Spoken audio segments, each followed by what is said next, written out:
Thank you, and welcome Ellen Rafferty with Tackling Measles on a Budget. I want everyone to imagine that they are a parent taking their child to get their measles vaccine or measles, mumps, rubella vaccine at a clinic. Are they thinking about how much it's costing?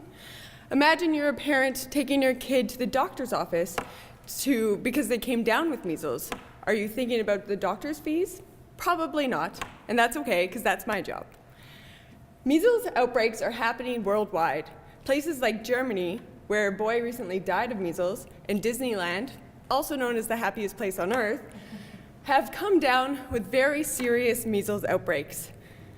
Governments and the media want to know how we can tackle this problem. But for me, it's not enough to just know how we can tackle this problem, but how we can do it cheaply, at a low cost, and this is the main focus of my research. Really, you may be asking, you want to put a price on stopping measles? Put a price on potentially saving the life of a child? And the short answer is yes.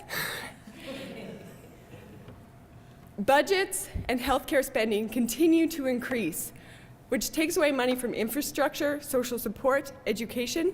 And we have to remember that making the decision to fund one program means making the decision not to fund another program. Now, don't get me wrong. I think the measles vaccine is a great invention. I think it has saved both lives and people and money, which is something not a lot of health programs can claim. But now that a large proportion of our population is protected, how do we stop these ever-increasing outbreaks that are very expensive and time-consuming? Well, you might say that we should focus on stopping the anti-vaccine movement. They're the ones getting measles, but we now know once you're in full anti-vax, you rarely go back. So is this really the best strategy? Or maybe we should focus on preventing measles before people go to places where measles is common, because often they come back and that's how outbreaks start.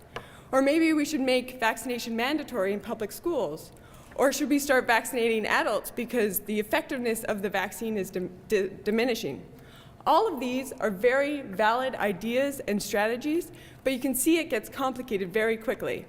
And that's why at this stage of my research, I've created a computer simulation model that measures the effects and the benefits and the costs of each of these prevention programs.